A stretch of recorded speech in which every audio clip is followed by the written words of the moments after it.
Hello ಹೇಳಿ sir. Sir, ಇದು pickup ಒಂದು ಗಾಡಿ ಮಹೇಂದ್ರ ಬೊಲೆರೋ ಹೌದು ಸರ್, ಆಗಿದೆ. ಮಾಡಲ್ ಎಷ್ಟು ಗಾಡಿ ಇದು? 2023 23 ಮಾಡಲ್. ಓನರನ್ನ ಸೆಕೆಂಡ್ ಓನರ್. ಡಾಕ್ಯುಮೆಂಟ್ಸ್ ಎಲ್ಲ ರನ್ನಿಂಗ್ ಇದೆ ಗಾಡಿದು? ಡಾಕ್ಯುಮೆಂಟ್ ಎಲ್ಲ ಫ್ರೆಶ್ ಆಗಿ ಕೊಡ್ತೀನಿ. ಪ್ರೆಸ್ ಆಗಿ ಕೊಡ್ತೀರಾ? ತಗೊಂಡಿದ್ದೀನಿ, ಎಲ್ಲ ಫ್ರೆಶ್ ಆಗಿ ಕೊಡ್ತೀನಿ. ಅದು ಲೋನ್ ಇಲ್ಲ ಅಲ್ಲ ಗಾಡಿ ಮೇಲೆ?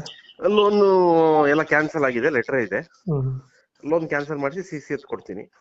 ರನ್ನಿಂಗ್ ಎಷ್ಟಾಗಿದೆ ನನ್ನ ಗಾಡಿ? ಬರೀ 48,000 ಆಗಿದೆ. 48,000 ಹೊಡೆಯುತ್ತೆ. 48 48. 48 ಟೈರ್ ಕಂಡೀಷನ್? ಎಲ್ಲ ಚೆನ್ನಾಗಿದೆ. 4 ಗಾಡಿ ಎಲ್ಲ ನೀಟಾಗಿ ಐತೆ? ಎಲ್ಲ ಚೆನ್ನಾಗಿದೆ. ವೀಲ್ ಕ್ಯಾಪ್ ಎಲ್ಲ ಹಾಕ್ಸಿದ್ದೀರಾ? ಹೌದು ಹೌದು. ಒಳಗಡೆ ಸಿಸ್ಟಮ್ ಏನು ಹಾಕ್ಸಿಲ್ವ ಗಾಡಿಗೆ? ಏನಿಲ್ಲ ಅಣ್ಣ, ಕಂಪ್ನಿನ ಹೆಂಗಿತ್ತು ಹಂಗೆ ಇದೆ. ಮೇಲ್ಗಡೆ ಸ್ಟಿಕ್ಕರಿಂಗ್ ಮತ್ತೆ ವೀಲ್ ಕ್ಯಾಪ್ ಹಾಕ್ಸ್ಕೊಂಡಿದ್ದೀರಾ? ವೀಲ್ ಕ್ಯಾಪ್ ಹಾಕ್ಸಿದೀವಿ. 1.7. ಗಾಡಿ ಎಲ್ಲ ಚೆನ್ನಾಗೈತೆ. 1.7. 1.7 ಎಷ್ಟು ಬರುತ್ತೆ ನಮ್ಮ ಮೈಲೇಜ್ ಗಾಡಿದು? ಮೈಲೇಜ್ ಬರುತ್ತೆ, ಒಂದು 14 ಕಿಲೋಮೀಟರ್ ಬರುತ್ತೆ. ಅದನ್ನ ಕೊಡುತ್ತೆ. ಹ್ಮ್. ಲೊಕೇಶನ್ ಎಲ್ಲೈತೆ ಗಾಡಿ? ತುಮಕೂರು. ತುಮಕೂರಲ್ಲಿ ಲೋಕಲ್?